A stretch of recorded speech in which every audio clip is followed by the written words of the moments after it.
Hello, friends. Welcome again to the Playing On podcast. My name is Markowski, and thank you for joining me.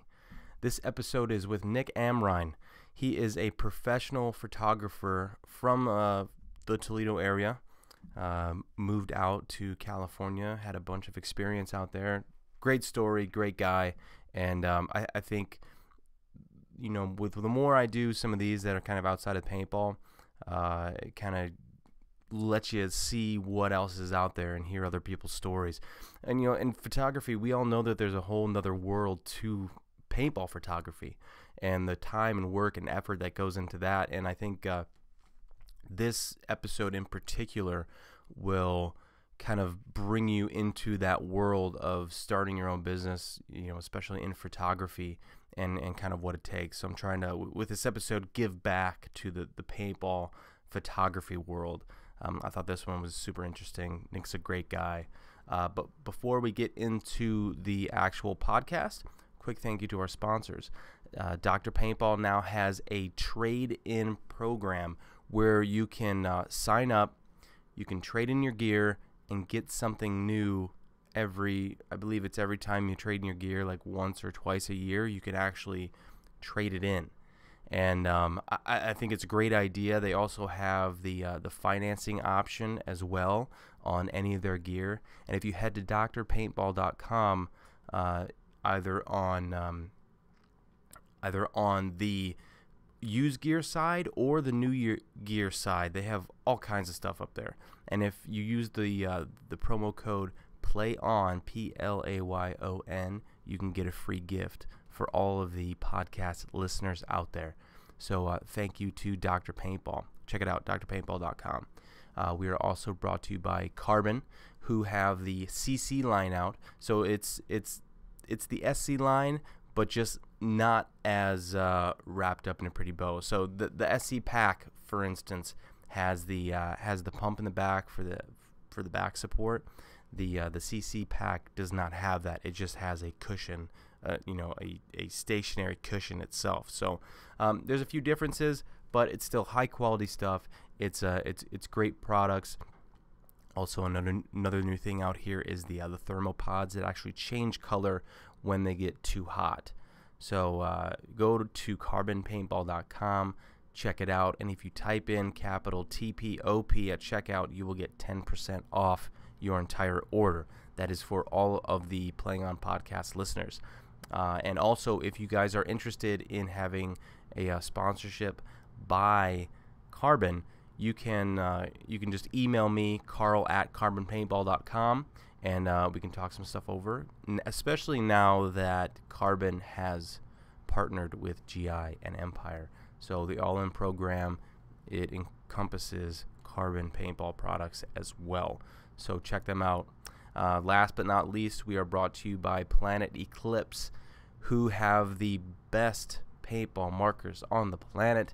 Like I've said multiple times before, you got to believe me. You got to go out there and grab one, especially the LV 1.5, or I don't even think there's any more LVRs. I think those were limited. But check out the LV series. Obviously, the CS 1.5 and the CS series is an amazing marker, but I personally enjoy the LVs. I like the open bolts. It's a feeling. I like them. They're nice.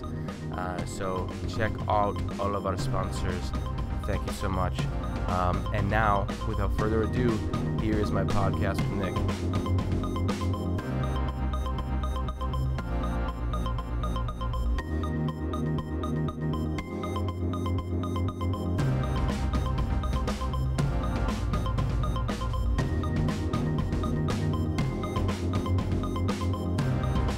I just started looking more into sugars and sugar content and things. Yeah. So are you into the whole health thing? Yeah, I'm doing the intermittent fasting. I do a lot of like home stuff, just body weight stuff. I always wanted to try CrossFit, but I just never had the time or the money to do it. Yeah. Just started Brazilian Jiu-Jitsu. Okay. Started doing that, and then. Is that working out? Is that a workout? I've only done it for about a week. Oh, dude, it's ridiculous. Oh. Well, think of how much do you weigh? 190. 190. So I'm down to and to tie it all into the intermittent fasting thing, I started at 202, and after about 2 weeks, I'm down to 193. Wow. So just from the fasting. Damn. But think of... You're not eating? Is that what that means? Well, Fasting? I don't eat from... I start eating at 11, and I stop eating at 8. But everything in between there is pretty much like a ketogenic diet, where it's just fats and proteins, low sugar, carbs, everything like that. So I've been really focusing on that. A lot for my son too, because while I'm only 32, when I'm 42, I want to be able to still do these things with my son. While I'm 52, I still want to be able to. So I was thinking about it a lot more. Smart, dude. But with jiu-jitsu, it's like, think of me or you trying to exert my will onto you. Not just in like a fight sense, but more or less, I'm trying to manipulate your limbs into a position where you give up. Wow. So it's like, imagine doing that for 4 or 5 minutes with 30 seconds in between a rest. Is it almost like wrestling? It's like wrestling, but it's more submission based and body positioning. So you're not really trying to pin the guy or anything like that, and you can have locks and everything like that. Like, I don't want to act like I know too much about it, but it's been something that's kind of fascinated me, just for the simple fact that when I was younger, I was into karate and started doing that a lot and started kind of going up in the ranks. But then we moved down to Kentucky, and when I was down there, nobody fucking does karate down in Kentucky. At least down in like in like '94 or whatever it was when I was down there. Like, there was no karate down there. Okay. And then it was a little bit after that when I started playing baseball and football. Never ran track or anything like that, but just those. But it's awesome. I highly, highly recommend it. Where do you go? Is it the one in Perrysburg? Is there one in Perrysburg? I was just looking at your Instagram and I seen the sign. Yeah, that one's on Monroe. Monroe, that's where maybe I seen that one. Off of Talmadge. Okay. Yeah, but it's a pricier place. But I think it's just like anything. It's like you kind of get what you pay for. Yeah. There was another place that was only like $100, and I was looking more into that because the price was more friendly, but it was packed with people, and I don't know the credibility of the place. And I looked more into this one on Monroe Street, and it's kind of like probably the same thing with photography, right? So you get somebody that's going to give you $50 worth of pictures, they're going to look like $50 worth of pictures, kind of thing. They're not going to be time put into it or anything like that. Sure. So I think it's that whole sense. I've only gone for about a week and a half or so. That's dope. Yeah. Yeah, I started doing CrossFit. I'm on 3 months now. Really? Yeah. What do you think? Fucking love it. Yeah. Best thing ever. Yeah. Because I got like plateaued there for a while. Because I went from like cross training, which is like those punching bag gyms, that all these fucking girls do. Yeah. And then I went to strict bro lifting. We were just doing biceps curls. And I was like, this is fucking I can't fucking do lonely. That. This is fucking lonely and boring. I was like, I need to fucking interact because I'm by myself all the time. Yeah. Joined CrossFit, and it's a mix of both to me. Because it's like you get some of these bro dudes that are like top dog athletes that, have muscles and can fucking do muscle ups and shit like that. But then you also have like some chicks that were, maybe not being the most, top elite thing. So I always fall like right in the middle, and I love it right now because it's like, I don't know, it's fucking awesome. See, I kind of looked into it a little bit, and I saw a lot of good things that I feel like I could relate to as far as just moving your entire body and not just focusing on, okay, today's legs, today's arms, today's this, today's that. And to me, it looked like you're just all body all the time, which is awesome. Yeah. Because I can't do the whole gym thing too. I tried it, couldn't do it in high school when I was playing football and everything. I wanted to do other stuff. Yeah. And then I tried it again, and I was like, just not for me, man. Yeah, I can't just show up to the gym and just be, I can be self-motivating, but it's so much more motivating when you feel like a little community. Even though weightlifting, I'm sure it's another community, but it's so isolating. It's a lot more isolated, for sure. A lot more solo. Chill out. I think he hacked up something. What's up, bud? Yeah. But this shit's dope. I've been doing all kinds of video and photo shoots for the gym I'm at now just because I'm fucking like in love with doing it. Yeah. Now. Yeah, I definitely would not be opposed to trying it. Yeah. Yeah, I mean, do you feel like it's really changing? Like changing you and your body? Not necessarily. No? Maybe my strength. But, I mean, with fitness, it's not one of those, like, okay, so cross-training, right? That's just like an hour straight workout, like straight cardio, punching bags, moving nonstop. So that's what that is? I don't really know cross-training. Cross-training is not really anything with weights. It is a lot of body movements. But for, like, you ever heard Extreme Results on, like, Monroe? There's, like, all kinds. There's LBs. There's fucking... Like Zumba? No. Like Extreme Zumba? Maybe, I don't know. But it was like, you do punching bags... And then maybe you do like step ups, and then maybe you do like some push ups, and then you run back and forth. So you're sweating a lot because you're just like go. Cardio. So I dropped like weight like crazy when I did that. And then you go into strict lifting where you're not losing weight as fast, but you're putting on muscle. Right. You know. CrossFit, it's a little bit of both. So you don't see results like right away because when you put muscle on, that shit takes a long fucking time. You want to lose weight, that happens quick. Yeah. So it's like one of those things where, I mean, it all comes down to what's your diet like, you know what I mean? You got to be patient with that. Yeah, so, but I mean, I've seen my results in my lifting, and they do this whole thing where they like keep like track of everything for you. Mm-hmm. Like there's like this app that everybody in CrossFit that does CrossFit, after your workout, you enter in what your results are, and you can like see where you rank. Compare to... Yeah. So you're always seeing, and it will let you know like, hey dude, you actually outlifted yourself last time you did this workout or whatever. Mm-hmm. And then it's just the whole competitiveness thing and trying to race, and I don't know. So is that mainly what it is trying to... So what I was talking about too with CrossFit was I saw all the positives and I saw negatives. And the negatives that I saw were like people were saying, well, you're trying to just fly through all these workouts where you're supposed to have good posture and form. And you're trying to do it quicker than you are that, and you're more liable. You're more able to hurt yourself and all this stuff. And I mean, that didn't necessarily turn me away from it, but it kind of just deterred me from maybe going in that direction. I mean, it's definitely there. I mean, but they always preach you have to have your form down first before you rip through this workouts. You know what I mean? Because you will get hurt. You'll fucking get hurt easily. Because like just certain movements, you literally have to like take the time to learn how to do it before you do what they call as a WOD, a workout of the day.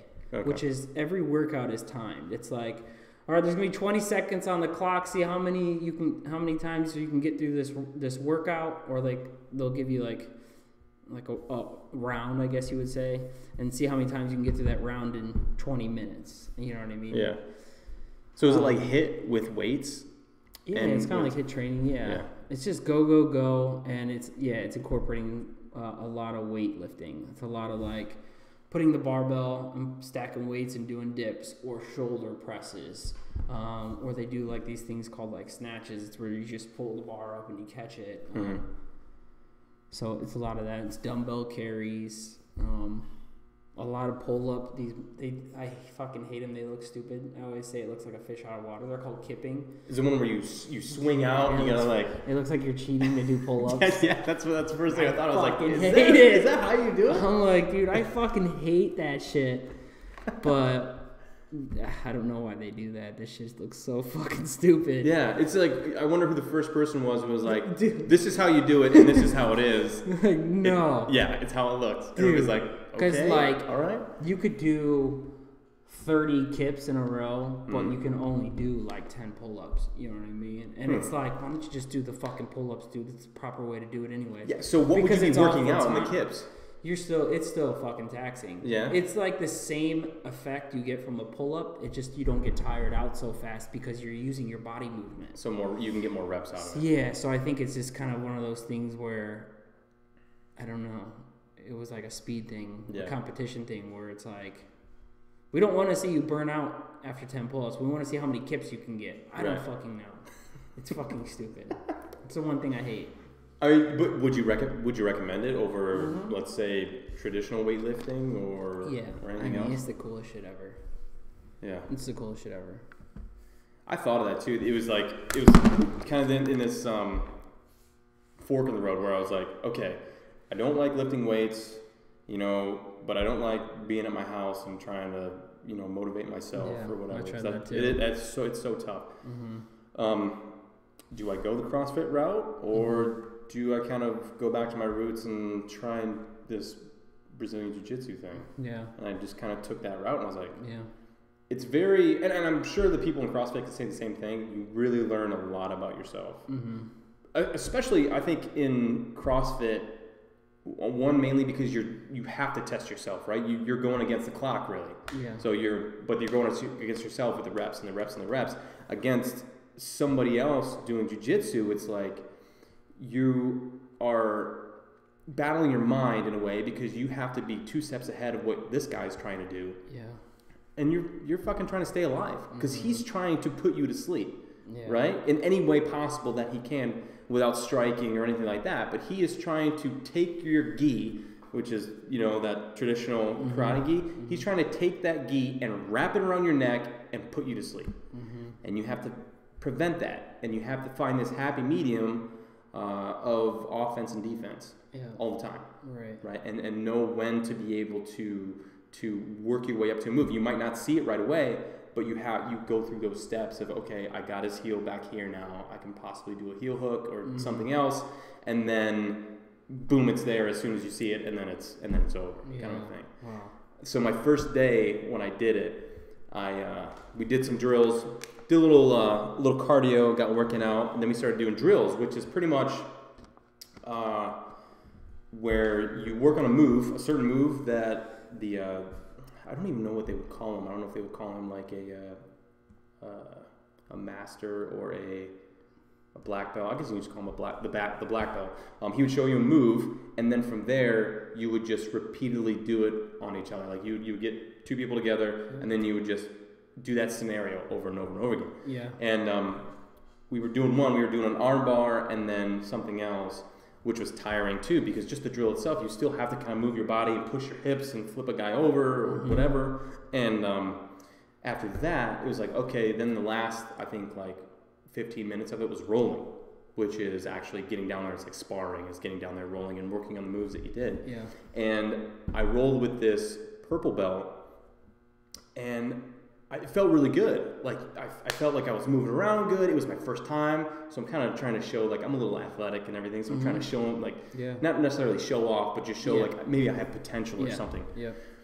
Which stopped quickly when he put my arm up to my head and squeezed my head with his legs and tapped me like that. I was like, this is for real. Like this is real. And then I for another minute, I lasted about it for another minute. The next time we rolled, but I landed up in the same spot.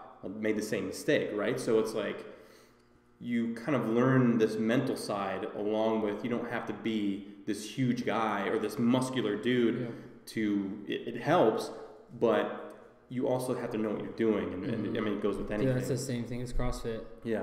There's dudes in there like that are smaller than me, or like, I don't know, don't have a big frame, and this dude will like either lift more weight, do more reps, beat my time, and I'm like, what the fuck? You know what I mean? Because it's the technique, it's the practicing, it's the knowing what to do and how to do, things like that. But well, I think it's the same thing in paintball too.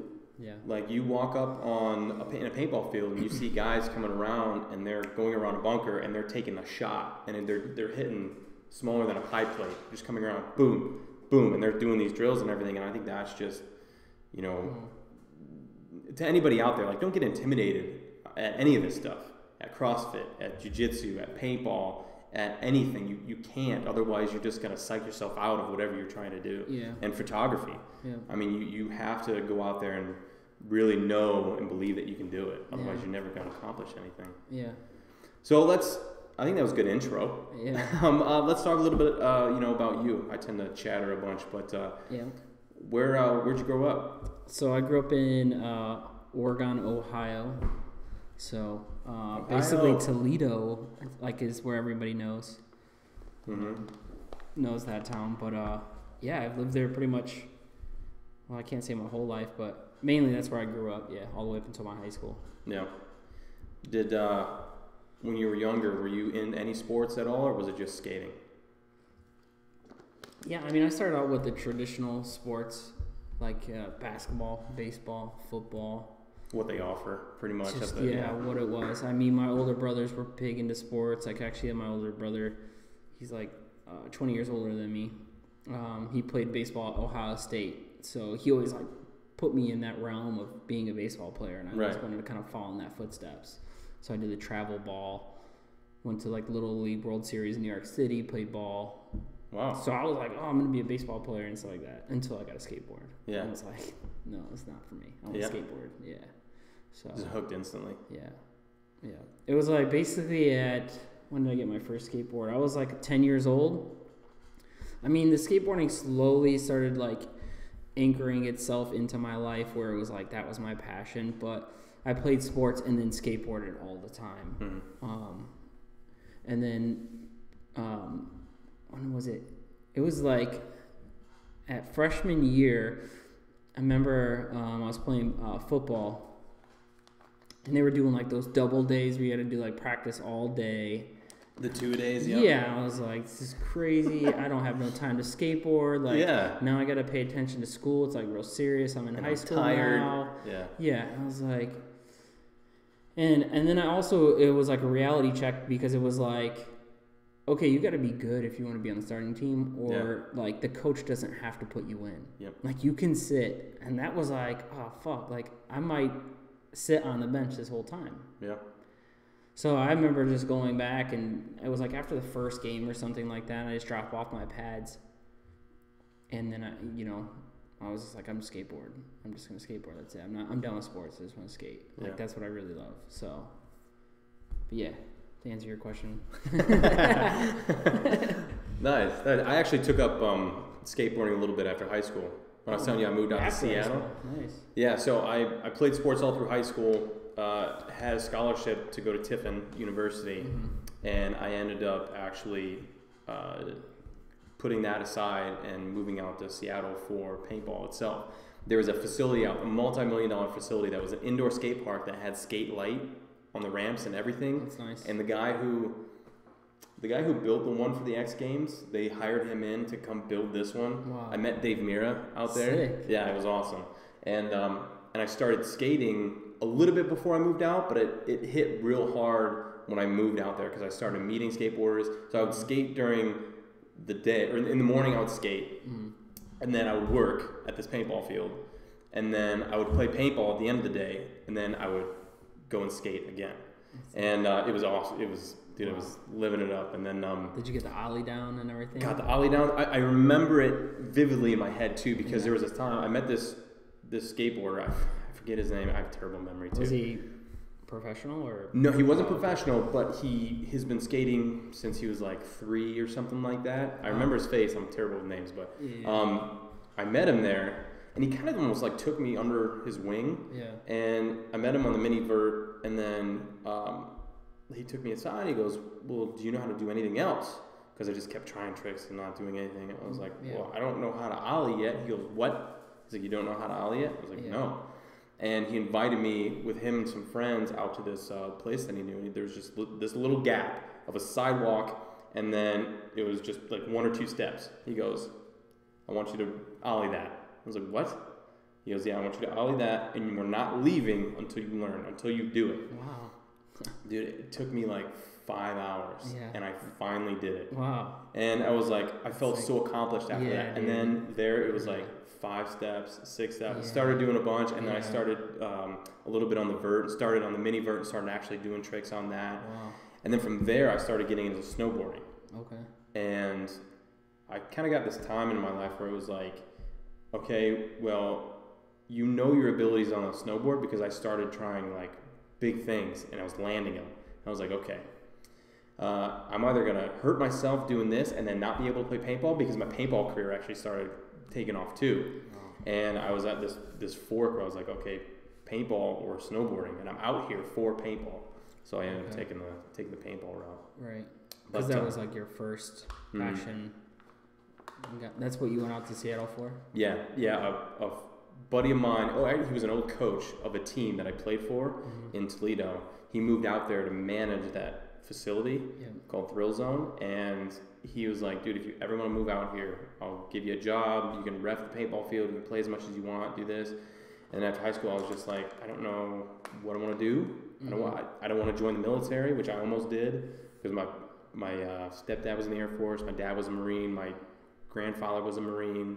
Wow. And I'm the first generation to not go into the military. But I was like, I did a bunch of other stuff. Yeah. But I ended up moving out there. Yeah, for that. Yeah. Is that where like the paintball hub is?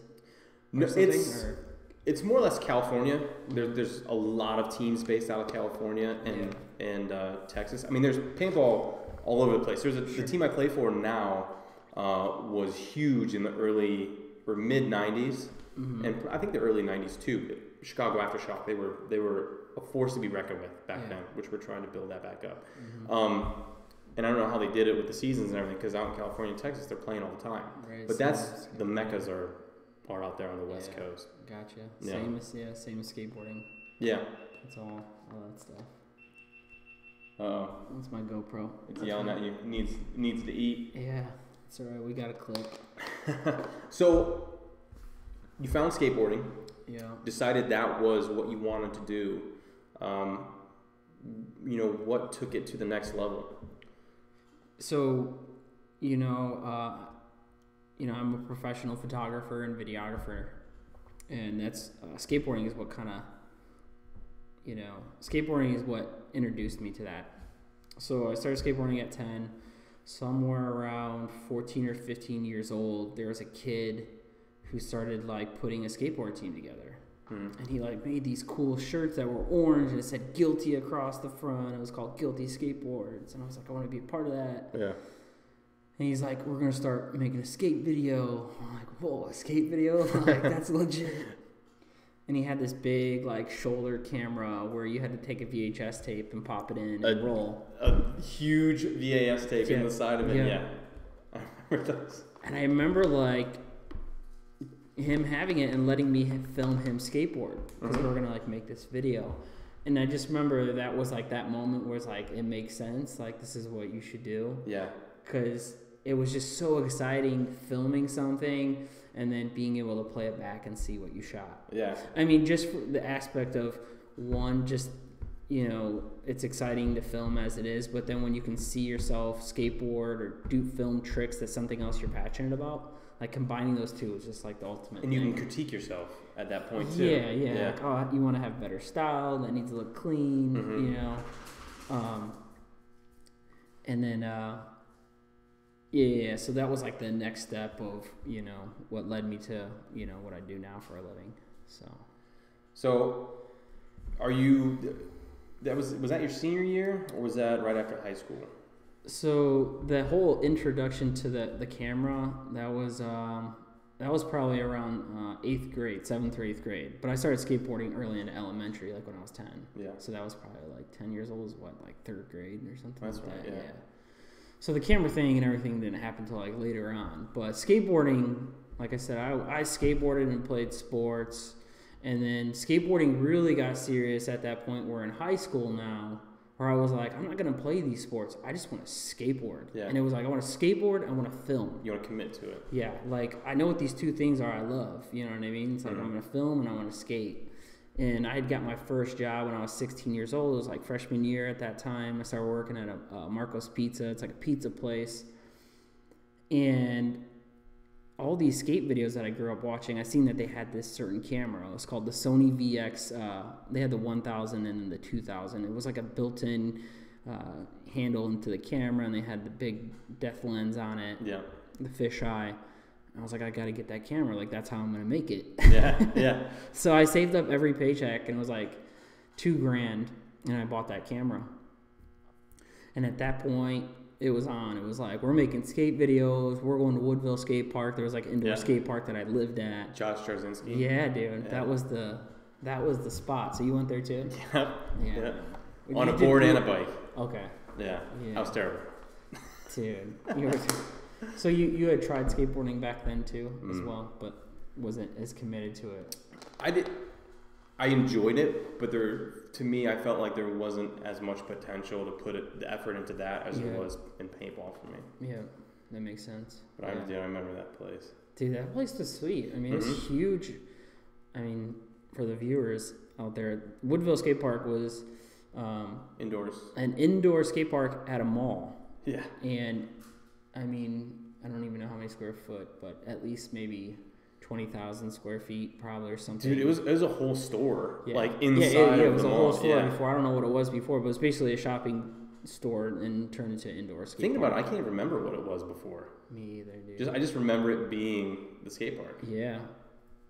But that place, yeah, because that was just awesome. Because, like, you know, wintertime here in, you know, Midwest, if you want to skateboard or ride your bike or do rollerblades or whatever, you're pretty much out of commission until the sun comes out for the summertime. Because there's not many skate parks around here. So Woodville came around. It was like, that's where I was, like, at all the time, you know, so. Did you ever question skateboarding with, like, a big injury or anything like that that's ever happened to you? Yeah, it was like it was at Woodville Skate Park. Probably, I can't remember. It was maybe my junior year in high school. My buddy had, you know, I was trying this tail slide down a handrail, and I was like, I'm not feeling it. It's feeling really weird. My buddy was like, no, dude, give it one more try. So that one more try, I did the tail slide, slipped out, came down on my wrist, and it did like the whole snake effect on the arm. And I was just like, I walked over to the counter and I was like, I broke my arm. Like I was just like, I think I was like in a daze, like shock. Yeah. Cause like it was just like, oh, you know. But I remember from that point, like having to get the whole cast all the way up my arm, and I remember I kept skateboarding with it, and then I would go back for a checkup, and they would find out that I'd skateboard and I'd re-broke it. Like, I got, like, 3 different casts because I just kept breaking it. And once I got through that cast and everything like that, it just kind of, like, left a imprint on my mind as, like, how far can I take this? Yeah. But, you know, at that point, like, I already knew that I wasn't going to be, like, some professional skateboarder. Like, the passion for You mean, shooting. like, were you, like, limiting yourself? Like, you kind of were like, I know I'm not going to be pro, so I'm going to try and focus on something else. I guess, I don't know if I initially had that thought. I mean, growing up skateboarding, I think every skateboarder has that dream of going to California, being in the skate videos, and being a pro. That's what keeps you going. Yeah. I mean, it's just like you idolize pro skateboarders, and you love skateboarding. So, I mean, that was on my mind. But once I kind of started filming it, I started idolizing becoming a skateboard filmer. Something else unlocked, another door opened. Yeah, like I was like, I want to make skateboard films, you know what I mean? I want to film skateboarding, you know, so. So, like, you're saying at that point, like, when you broke your arm, because you kind of had to take a step back from it? I don't know if that was the moment, but I'm sure that influenced it a lot. Yeah. Because at that point, I know that at that point, I stopped pushing my skateboarding as hard as I did before. Yeah. Because, like, I can look back at my skate footage and my skate parts that I made, and at that point, I was, like, doing some gnarly tricks. Like, if I had kept skateboarding from that point on to now as hard as I was, I probably could have ended up somewhere with it. But I remember that kind of, like, shifted me a little bit, you know what I mean? Because I was like, well, I can't be this, like, crazy with it. You know? Yeah. So I just want to film a lot. Especially with a broken arm. I mean, it wasn't skateboarding all the time right off the rip. It was, like, filming a lot, so, yeah. Yeah, I had 2 injuries that I remember from the Woodville skate park. One, I got a splinter about the size of my thumb.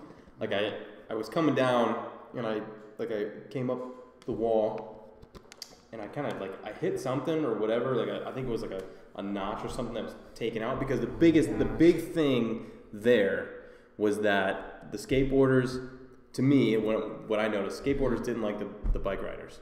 Because the bike riders would ride, and then all the pegs would chip the wood and everything. So that's because I'd always hear skateboarders yelling at bike riders and everything. So what happened, I think I hit one of those notches, and I came down, and my hand hit the top where the pipe is. Yeah. And I came down, and I hit a splinter, and it went all the way down to my palm, into my thumb. And I had to sit there and pull it all the way out. That sucked. And then there was another time where I was like, well, I'm going to try to ride my bike because there's some guys who ride here. Yeah. And I rode one, and I did one where I did I forget what the hell it's called, but you grab the seat out. Superman, isn't it? Is it? Yeah, I think it is Superman. You grab the seat like this, and you pull it back in. Yeah. Well, I pulled it back in, and I didn't get my left foot back on the pedal. Yeah. and my shin hit the pedal and ripped down my leg. And I had the skin ripped off, and it was white. It wasn't bleeding. It was like kind of like button bleeding, where it was just kind of doing that whole thing, but it was just white because of how deep it went down. Damn. And I was like, okay, well, I should probably slow down with this. I ended up riding for a little bit longer and everything, but that's not I just like trying all kinds of stuff. Yeah. It was pretty intense. I probably should have died a few times. Damn. I like trying shit. Yeah. I couldn't slow down. Yeah. There's been so many gnarly injuries at that skate park. Like, I remember my buddy Chico, like, I don't think I was actually there, but I remember hearing about it. It was like he went and did a backside 50-50 on this box, landed on his arm, like kind of how I did, but instead of breaking like I broke my wrist, his arm bent backwards, snapped backwards. At the elbow? Yeah, like what, inverted, like, like, dude. Because everybody just said it was like, looked like it was like out of a horror story. Like, I bet. Gnarly, like, oh God. But yeah. Any kind of injury like that. Like, I saw a basketball dude. You remember the one where the dude's leg snapped at his shin and the bone came out of his leg? I mean, I always see that stuff now, like on like MMA stuff when they always show that stuff. It's like, whoa, so gnarly. Yeah. So your filming kind of started getting a kickstart. Yeah. At what point in time did you get motivated, or what opportunity came about when you decided to move out of state? Okay. So I did the whole skateboard filming thing through high school, and that was really taking off. And then I did like this VCT program, like it was like a video photo design program that they had at the school for your junior and senior year. And I took that program, and it was like that moment where I was like sitting around, and I was like, I'm really passionate about this class more than everybody else. Like, I'm like staying after hours. I'm like, you know, just putting in so much more time. But it was like, it wasn't like I was trying. It was just like I loved it. Yeah. And it didn't feel like work. Yeah. And it was like, nobody else is this passionate about this class. And I remember my teacher, Nathan Quigg, pulled me aside. He was like, hey, you have a calling for this. Like, you, there's something special. You have like a gift, and you need to pursue this. Yeah. You know, and I was like, it's like those moments in your life where you're like, you remember like the transition. So towards that senior year, wrapping up high school, I was like, you know, I'm still skateboarding, but I'm filming like crazy. Like, I'm not just filming skateboarding now. I'm filming like local commercials. I'm filming at the club. I'm filming weddings. I'm doing anything. So you're making a little bit of business. Yeah, I'm starting making it business, yeah. And like my first business name was called Love to Film. And pretty straightforward. Yeah. And I tried to be creative, and I took like the E off love, so it was like LOV with the number 2, just like just butchered the name. Yeah. But so yeah, I just, you know, that started taking over, and then you know, the whole thing comes up with like, are you gonna go to college? You know, what are you gonna do with your life after high school? Well, I kind of came from a background where we didn't have much money. I mean, by the time of my senior year, we were living in a trailer park, like on the other side of town. Like, I didn't live in Oregon. I was like in Toledo. Really? Yeah. But my mom wanted to keep me in that school. I wanted to stay there. Good choice. So this whole idea of like going to college, I was like, if I'm going to go to college, I don't want to just go to like a basic university. Like, to me, that didn't seem creative enough. So like I was like finding out about art institutes and, you know, stuff like that. And I remember talking to like whoever your school rep is, or whoever like your person from that school helping you get like signed up. Yeah. And I was like, if I go to school here, how much will I have to pay when I get out? And they were like, you know, you'll probably walk away with a debt of like a little over $100,000, and you'll be paying maybe around $500 to $600 a month. But you'll have 6 months after graduation before that starts to kick in. Oh, gee, thanks. Yeah, and being like I said, I didn't have much money, and we were living in a trailer park. I was just like, dude, I didn't even have like $1 on my name. I was like, that's terrifying. Yeah. Like, that can deter somebody away from doing what they really want to do. And that's what it did, dude. Like, I was just like, there's no way. No way. Like, nobody's going to front the bill if I can't cover it. Yeah. So I was just like, college isn't for me. I'm not doing it. I'm not going to do this. At that same time, I got diagnosed with type 1 diabetes. Basically, over like 2 weeks, I was like, I had lost 30 pounds. I got like just super nauseous. I was pale, out of energy. And like before you knew or after you knew? Before I knew. Like these are leading up symptoms. Signs, like yeah. cramps in my legs. I was urinating like nonstop. And, you know, if someone says like, hey, if you're feeling sick, like drink some orange juice, stay hydrated. Well, with a type 1 diabetic, like sugar can almost be your worst enemy. So I started drinking like, I remember this one time I went to Myers and I got like 2 jugs of like orange juice and I was just downing them because I was so thirsty. Yeah. One of the symptoms are with being diabetic, you get extreme thirst. Your mouth gets real dry. And even if you drink a whole gallon of water or orange juice, whatever, you're still going to be thirsty. Really?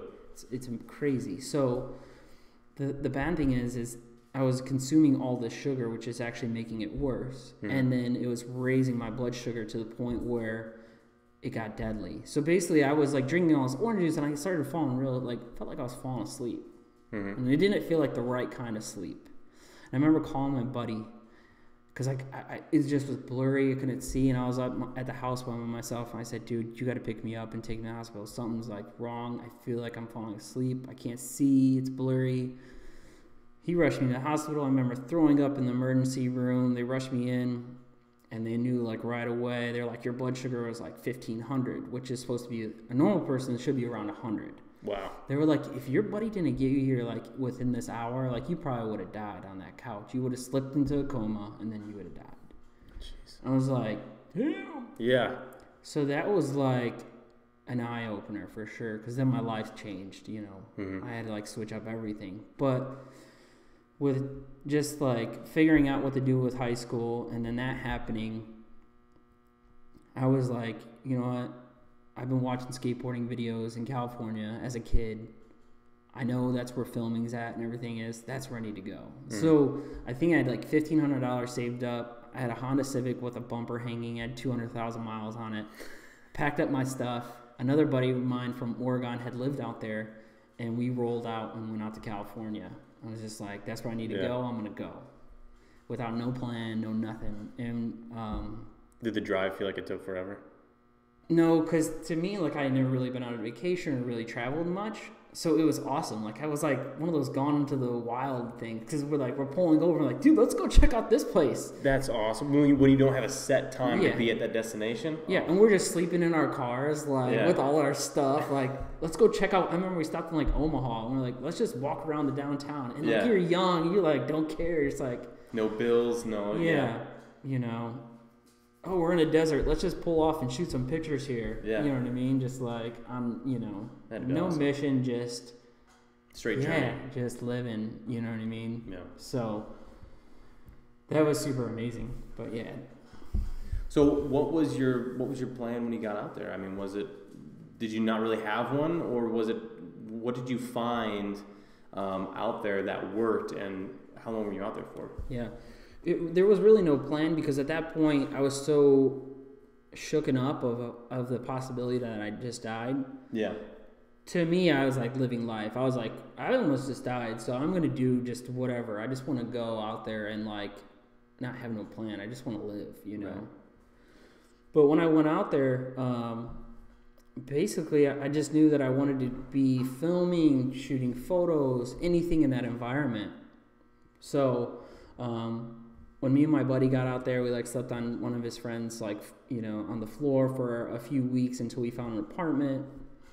We got an apartment and there was like 3 of us and it was like so expensive. I think it was like, $1,200 for a 1-bedroom. We turned the kitchen into a bedroom for the one dude. So the dude literally slept in the kitchen. So like he'd be cooking eggs, like his cot was like right in the dining room, like kitchen. And then me and the one dude slept in the bedroom. And I remember, like, I was still broke as shit because I only had $15 when I went out there. But living the dream. But living the dream. I was, like, for the first year, I think I just slept with a pillow and blanket on the ground. Like, there was no bed or anything. Yeah. Like, and then, you know, I got a job at the mall, you know, at some clothing shop and just started, you know, I remember the next moment what happened. So I was working at the cash register. You know, this guy's checking out. He looks real cool. Like, his hair is all, like, slicked over. And he looks like he's, like, just a hip dude. Yeah. Like, this dude's either, like, a celebrity or, like, whatever. I don't know. But swipe his credit card. On the credit card, it says Jim Jordan Photography. And Jim Jordan Photography, or Jim Jordan is like a famous celebrity fashion photographer. Shoots for like GQ, and he's shot with like Leonardo DiCaprio and stuff like that. So I didn't know that at that point, but I knew he must be a big deal. He looks legit. And it says on his card. So I just said, hey, man, I'm from Ohio. I've just been out here for a little bit. If you have like any opportunities you need an assistant, I would love to help out or come out and just be a part of something, you know. And then he had called me like a week later and was like, hey, there's going to be like this shoot in Malibu. We're going to be shooting for like GQ. Can you be there? Blah, blah, blah. And I was like... fucking crazy? Isn't that crazy? Like, what, like, just imagine that you were late to work that day or something. Or like... I didn't ring him out. Or... You were in the back fucking doing stock or some shit. You know what I mean? Isn't it crazy how just things happen? Yeah, little moments like that. Just completely turn everything around. Dude, yeah.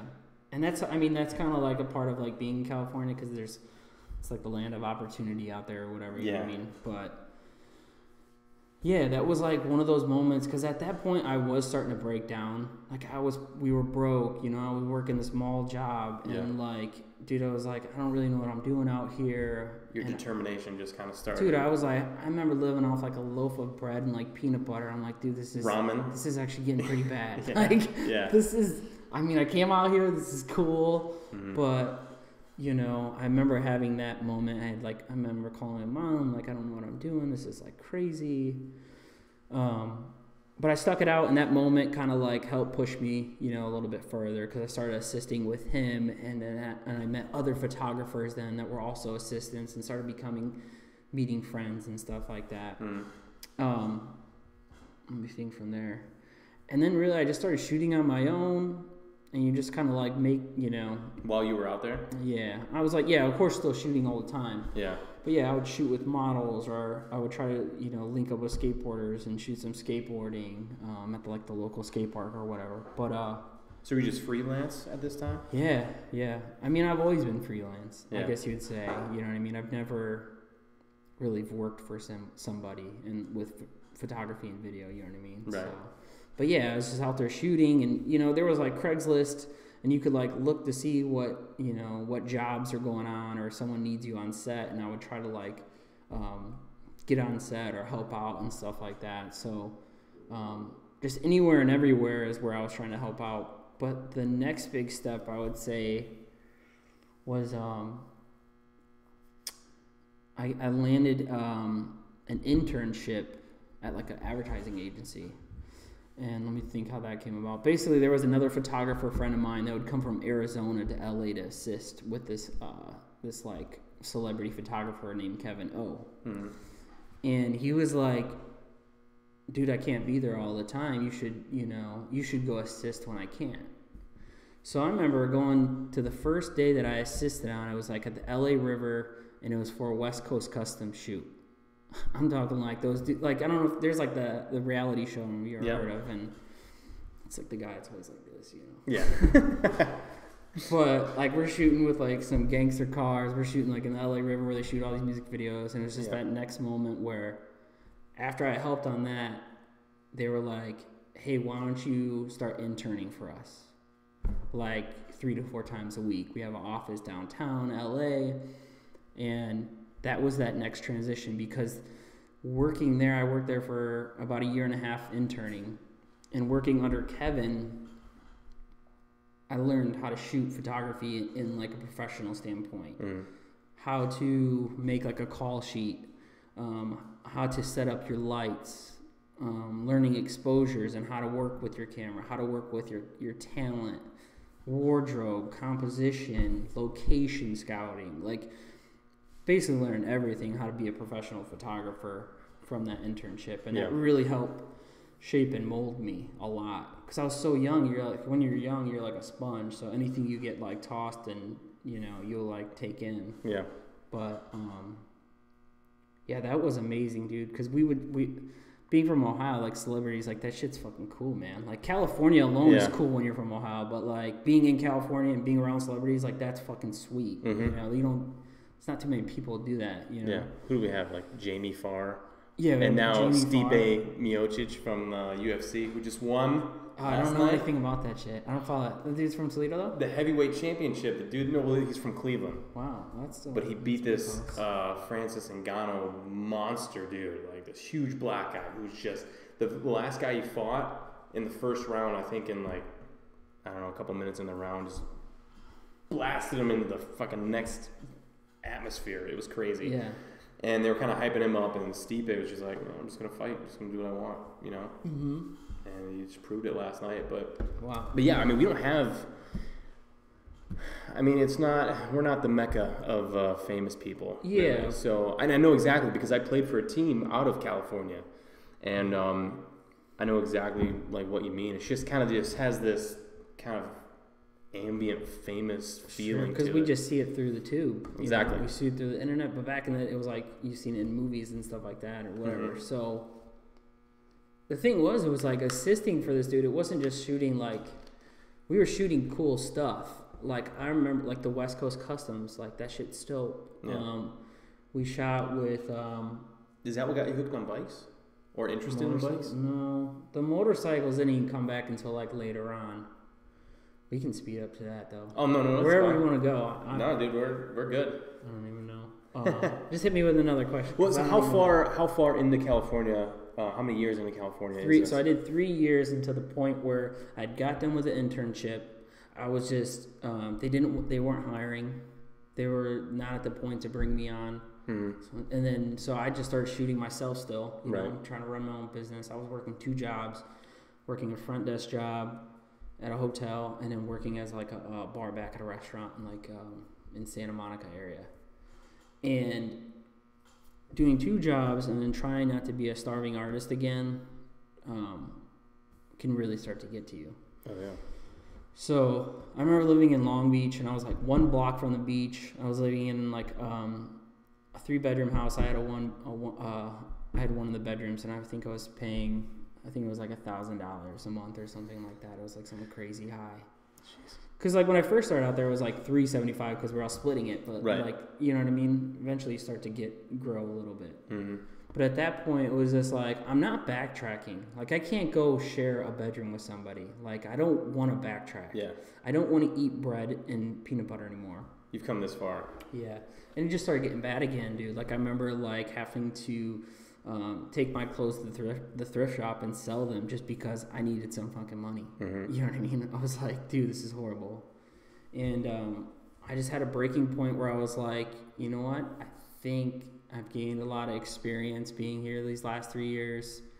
I don't see myself being here in the long term. No. You know, like California was just, I missed this Ohio small town feel. Yeah. I love the fact of getting on the highway and not have to like worry if the highway's going to be backed up. Yeah. I like knowing where the good restaurants are in town. Yep. Yeah. I like that if I go to the local bar, I'll probably run into 1 or 2 people that I know. Mm. Just stuff like that, like I love, you know. I always said California, and this is a Midwesterner talking, California is a great place to visit, but I could never live there. Yeah. Couldn't. It's just too much going on, man. It's too busy. It's too much. Yeah. Yeah. I don't know how people do it. The traffic alone will fucking make somebody crazy. Mm-hmm. But if you ask somebody who lives there, from there, they'll be like, dude, what are you talking about? Yeah. This is fine. Yeah. I don't know. Yeah. It's, I completely know what you're talking about, too. Yeah. Moving back and feeling that. And it's not even being content with where you are. It's just kind of that familiarity with the area and with the people and with where it doesn't feel like there's a million people just congested in this one area. You feel like you can breathe. But don't get me wrong, I love the ocean. Yeah. I love that whole feeling to it, but the whole traffic and everything just known somebody, like having people, I guess, people that you know, not just from like, hey, I just met you a year ago. It's like knowing people that you grew up with and, you know, family around and stuff like that was a huge comfort. But, I mean, ultimately, yeah, I just had a breaking point again where I was just like, I'm not seeing this go anywhere right now. I feel like I've gained enough experience from here, and it was just going to be a break, honestly, actually. I was like, I'm just going to go home I'm gonna take a break, take a year off or whatever, and then figure out from there. Yeah. But I came back, and then I started this business called 3x1. It was with 2 other people. It was 3 Things by 1 Company. That's what it stood for, 3x1 Media. And we started that, and basically it was just job after job. You know what I mean? We were like, I was doing so many shoots nonstop, and, you know, anybody that comes back from like a big city, like it's Seattle or California, people are like, oh, that's cool, you live in Seattle or you live in California. I mean, especially for me, people thought it was cool because I was like, you know, showing pictures of being with like celebrities and shooting all these cool things. So people from Ohio think that shit's dope. Oh, yeah. And it was cool because it almost kind of helped get me like jobs here. You know what I mean? Yeah. People were like, this dude's legit. Like, let's hire him for a shoot. You know what I mean? And then that just turned into another gig, and then before you know it, I've been here since. You know what I mean? Yeah. There just hasn't been enough urge for me to leave. Business is great here. I love it here, and yeah. So why not still 3x1? Okay, yeah. So maybe two or 3 years ago. Let me think how that transition happened. Well, basically, the 2 other guys I started the company with had went off and did their own thing. And with focusing on photography a lot, I noticed that a lot of the famous photographers in the game went by their name, you know, first, last name, and then that was it. Like, it wasn't this media company name or whatever. And I was like, oh, that makes sense. Like, and people always assumed I was like a company of people, which it was in the beginning, but 3x1, it was just me now. It wasn't this media agency or company. So I was like, man, I need to switch it because people think I'm like, you know, working with multiple videographers, multiple photographers. It's just me. And I want to really start branding my name so people are hiring me as like an artist, or they're hiring me for my style. They're hiring me for how the whole I entity. work. Yeah. So I made the switch and turned it into Nick Amrhein. You know what I mean? The company's just Nick Amrhein, just my name. So yeah, I had to let go of that. Yeah. I think it works out well. It's pretty, you know, straight to the point and just. Yeah, it's you know, it's straight to the point. You know, you're hiring Nick Amrhein photography. You're not hiring a team of people. You're not hiring a company. You're not hiring an ad agency. You know, yeah, my last name is super hard to say. It doesn't help for like to type that in and like, what is his name and how do you spell it or what's his website? It does suck in that aspect, but yeah, it's my name. That's what it is. See, I was thinking about that with the podcast because I started this last year around the same time, and I was always thinking, I was like, you know, what am I going to name the podcast? Do I do the Carl Markowski podcast? Do I do something related to paintball? Do I, you know, because at the time, I obviously wanted it to be all about paintball. Yeah. You know, now I'm kind of just branching off a little bit, but I don't really see like the Playing On podcast to me, how that came about. And I was thinking about it. I was like, playing on is like a penalty in paintball. Okay. Like if you get hit and you continue playing, it's called playing on. And then I thought about it in a way too. I was like, well, you know, you can kind of think about that in life too. Like no matter what hits you, what happens, you just got to keep playing on, no matter what. Right. Kind of sporty more than anything. But I thought about it too. I was like, I have to put my name with it too, because if I'm not going to have my face, I at least have to have my name in it. So it's the Playing On podcast with Carl Markowski. Yeah. Although nobody says with Carl Markowski, it's always the Playing On podcast. But but it works. And I mean, what has it been like, you know, doing this pretty much on your own and being your own boss? Like what, I mean, obviously that's what I want to do. I mean, with podcasting, with anything, because I do a little 9 to 5. I work on pumps in buildings downtown and all that shit. And a boss, my wife hates it for the fact that I keep telling her, I was like, one day this is gonna turn around. Like all this time that I'm taking away from you is gonna turn around. Something's gonna happen. I'm just gonna keep working hard at it. I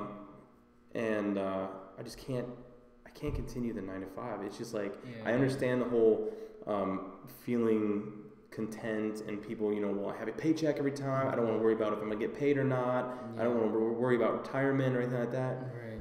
But my mind is too anything that's a 9 to 5 to me is like factory work. Yeah. Like, I like working on pumps, but it's like I'm not creating anything. And I have a very creative mind, as you can tell with all the shit that I tell you that I want to be involved with and do, but it's just I just can't do it. And I feel that like the same. I feel like you and I are very similar in kind of everything and how it came up and how we think, and like I want to have that freedom of not being able to like go in whenever I want, you know, and open up and have it be my sole responsibility of whether or not I'm going to get this job or this podcast this week and get it out. It's my responsibility. It's not just a hobby thing anymore. Yeah. And I mean, what does that feel like? Do you feel like an overwhelming sense of kind of responsibility, but at the same time you love it, so it's kind of just this happy medium? Yeah, I don't know. I think there's been a few moments where it's like, okay, you got to step it up. You got to really put in the extra time. You got to, you know, take whatever job you can because you got to pay these bills. But luckily, I've been blessed enough and comfortable where the work just kind of pours in. You know what I mean? That's not because you put in the work. I guess, yeah. I don't know. You're doing something right. Yeah, something's working. It's been working because I've been now officially working for myself since 2010, so it's been 8 years. Wow. Not working for anybody. So, you know, yeah, I don't know. I just feel blessed. Like, I don't know. Like, it's like I can open my Facebook message and I know there'll be like another job. Someone's messaging me. Yeah. There's an Instagram message in my DM saying, hey, do you have like packages for shoots? Or I get an email from a local agency saying, hey, we want to subcontract you to shoot a video. You know what I mean? Yeah. It's just always nonstop like that. But what it's like working for yourself, I love it because you have to always, you put the work in that you want to get out, I guess you'd say. Like, to me, it's like I'm always like chasing this dream of like getting better, keep going, making more always money, learning, being better photos, better clients, bigger and better, you know? So to me, it's like I'm always just trying to make myself better, my brand better, and things like that. I love the hustle. I love the relaxation of like if I need to, chill out or take a day off, I can. I don't. It's been so long that I can't really relate to do a 9 to 5, but like doing that, I feel like when people are creative like this or something like that, or have like a passion for something, you're putting all this hours into something that really doesn't like reap a reward for you, or it doesn't give you that creative satisfaction. You know what I mean? Yeah, because I've worked those jobs and it just, I feel like it eats away at your life, and you're like, dude, life's too short. Like, I can't do this. Like, yeah, some people want to be comfortable, have that paycheck and stuff like that, but like, my brain's going too fast. Like, I want to do something that's like meaningful to me. You know what I mean? Like, when I get done with a photo shoot or a video and I'm editing and I finish that, like, I get super stoked. Like, I'm super hyped on what I created, or and I'm like ready for the next one. Because it's that you created it, you made this thing out of nothing. Feeling, and that gives you some kind of like, satisfaction and being able to make that your job, and then being able to get paid for it. I mean, that's just awesome. It's just really cool. So So how often are you shooting? So running your own business is a gift and a curse. Because I'm 30 years old now. I'm single. I have a little dog. Never been married. I don't have kids because I'm basically a workaholic. So like I work, like I just work every day. I don't even care. Like I don't really try to like take off specific amount of time or whatever, you know what I mean? So, I mean, I try to like say I'm not going to come in and do any shoots or editing on the weekends, but if I got nothing else to do, I'm not going to be sitting there watching like a TV series show. You know what I mean? I'm going to be like edit or work. You know what I mean? Because I love it. I just like, I'm always trying to chase that next big thing or that next big opportunity. I don't remember what your question was, but well, no, it's just like how often are you shooting? I mean, you're shooting whenever you want, but I mean, are you kind of like an every other day?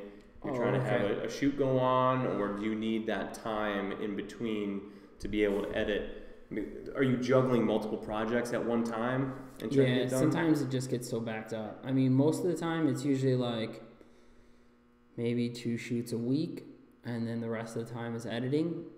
I think just like the last 2 weeks, it feels like I haven't done any editing at all, and it's just been shoots all day, every day. It kind of just depends on the projects, what's going on. Right.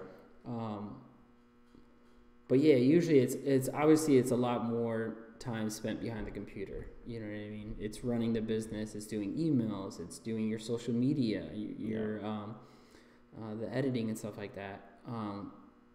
And then the shoots only go by within a couple hours. You know what I mean? Yeah. You're like just behind the camera for a very short period of time. And then it's back to running the business, and then editing goes by quick too. You know what I mean? You're working on a small video or a photo. To me, though, that's the tedious stuff. The editing, that's probably the least.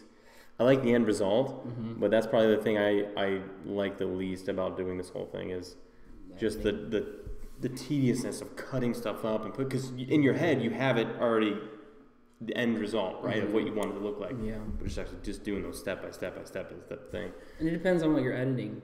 Yeah, that's so true. If you're editing this podcast, it can probably get like a little tedious because it's like you're cutting this long video clip with this long audio clip that I've already done and heard a million times. Yeah. So, I mean, there's been like videos where I did that too. But for example, like right now I'm working on a personal project where I'm like so into it. Like I've gone through like 4 edit revisions. Yeah. I've re-recorded the voiceover like 5 times because I want it so perfect. I've just been spending all this time and I'm like so into it. Yeah. You know what I mean? But then there's some projects where it's just like, we're just doing another interview and then I'm going to throw some B-roll over it. Yep. And it's like, you're basic. It's cool. Yeah. It's whatever. But I mean, come on. So, I like being behind the computer. I like getting lost in that creative moment of like creating, and then like you just, lost yourself in editing for several hours, and then you can like step back and press play and see what you got. And you're like, oh, that was sick. Yeah. Or then you show somebody and you're like, oh no, that was fucking bad. Yeah. Because like, dude, you can watch your own stuff, but as soon as you go ahead and play it for somebody next to you and step back and let them watch it. You're watching them. You'll instantly see so many mistakes. Yep. You're like, this is bad. Yeah. Like, this is like, too long. I didn't catch that. Dude. Oh my goodness. Yeah. Yeah. I know exactly how that feels, especially like it's weird too because on podcasts, you're always like I don't really necessarily have to watch like what I say. But I obviously don't want to just be blabbering bullshit, all the time. But if you blabber bullshit in a photographic sense or a video sense, you can cut that shit out or retake it. In this sense, it's kind of like they're going to know like if I cut something out, and then it wouldn't be really as authentic as I'd want it to be. Sure. It's probably harder to seam together too. Yeah. So that's on this side is a little bit more difficult. But as far as like video and everything goes, it's awesome because I have a few little, and I'll show you later because I like shooting movies and videos too, but there's so much on my plate because this isn't what I do, I have to go to work and then spend time with my family, and then I can work on my hobbies along with playing paintball, doing jiu-jitsu, and all this other shit. Dude, And I think that when I had this kind of realization that I just love doing all these other things. I like going to work, obviously, because it pays the bills and puts a roof over the head and bread on the table, shit. Yeah. But I'm not passionate for it. Right. I'm not. And I'm trying to figure out that way of being paid for all this stuff. You have to. And I feel like it's all going to get so much better when I can focus on it. The amount of time that I spend at work that I can do to this stuff, it's going to be night and day. Yeah. And then I can be working on something, and if my wife and my son come in and go, hey, let's go to the park, let's go do this, I can shut my laptop and I can just go. Yep. And I can't do that with my job now. And I don't understand that. It's crazy. Yeah, because if you think about it, like if people work these 9-to-5 jobs, right? I don't know what percentage of that your life that is, but it's like if you just look at it within a week, it's like 80% of your week is spent doing something you don't want to do, or like you're eating up your life doing this job. You know what I mean? So it's like Yeah, you got to figure it out, dude. You have to, and I think so many people out. are scared to do that. Like me, I'm not necessarily scared. It's tough because I have a kid, and I have a good job. Yep. So it's like, and my wife Tiff, she's great support, but she's obviously going, hey, you really need to know, if this is going to work or not, or which you don't, until you actually do it. Yeah. But she's understandably skeptical about anything that would be taken away that guaranteed paycheck every week, or every 2 weeks or whatever. But there's always just comes that time, because I'm not getting any younger. Yeah. And my son's growing up before my eyes, and I'm not gonna be playing paintball for that much longer. Yeah. And I can't be doing it for something that I don't want to be doing, because I've been doing this job, working on this, and in the back of my head I'm like, who should I do a podcast with next? I remember that moment. Yes, those moments are horrible. Like, I shouldn't be doing this. Yes. I should be doing something else. Yeah. I tell people all the time, something else is my calling. Yeah. It's not this. Yeah. It's something else. Yeah. Yeah. And the thing is that you know it, so then it's like, it only eats at you more because there's like something else on the other side of that door that like you could be doing, or you're more passionate about. You know what I mean? I remember that feeling, dude, for sure. I would be at the job, or working like a normal job, and just time would go by so slow, and all I would be thinking about is, if I wasn't here right now, I could probably be shooting this, or I could be working on this. Yeah. Or, Yep, exactly. And I think, going back to when you were younger and you were like, I need this camera, and I need this camera, and I need this. It's the same thing in paintball too. Everybody's like, I need this marker. I need this paintball gun. This is going to get me better. This is going to make me better. This and that. And I think you could probably agree with me on this. And to everybody out there, and everybody younger out there, it's not the equipment. I mean, obviously it will help in the sense of picture quality or whatever. Right. But if you don't have the vision, if you don't have the eye for things, you can have the best fucking anything in the world. I can have the best microphone in the world. Yeah. But if the end product isn't what you really want it to be, then it's not going to be for shit. Yeah. And it's not going to matter. Yeah. Yeah. So you have to put in the work. Yeah. You got to put in the work for sure. I mean, it's not always all about the tools and stuff like that. No, I mean, these mics, $50 mics, obviously, if anything, it's just a more powerful computer that I upgraded to be able to handle what I needed to do. Yeah. Maybe a couple $100 cameras, and more than anything nowadays, I feel like it's just content, period. Mm-hmm. Like with you and your work, I feel like you've done the work to be able to get the recognition that you need to where you're busy. And your quality of work comes from the amount of time and effort and love that you put into it. Yeah, that's for sure. And then it just grows and blossoms from there. Yeah. And it's about putting in that time, and it's like passion will pay eventually. Yeah. You know what I mean? Because now that you say that, it's like, dude, I remember so much about like in the beginning years of shooting and trying to charge people, whatever. I just was doing nonstop free jobs, nonstop shoots for free. Just build a portfolio, get your name out there. Build a portfolio, get your name out of there. Charge real low, just the work, get your name. Learn how to use that camera. Learn how to work with that person. Learn how to edit. Yep.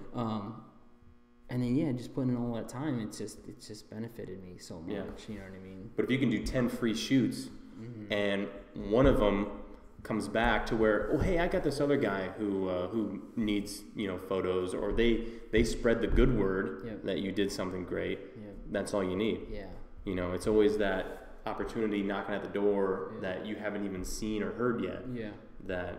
I mean, even now, like when I started out, I didn't have the power of social media as a kid, so it was all word of mouth of like how you got business. But like even with social media now, like for any other photographers out there, if you are like doing free shoots and stuff like that, think about how that works, right? So like you post a shoot, right?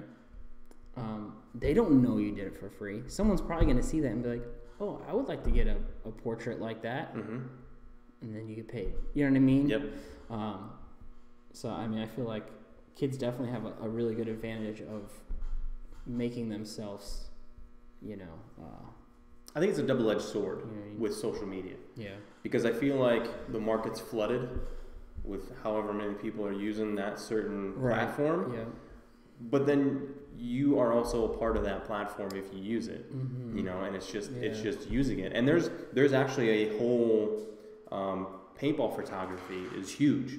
Okay. And there's a whole nother side. There's paintball and paintball photography. There's always paintball players who play paintball, but then they also do photography as well. And they're at the tournaments and just doing local stuff and here and there. Yeah. And, a lot of people look at it and go, oh, hey, I want you to take pictures of me, with this. When they go, okay, well, it's this much, and paintball players are cheap.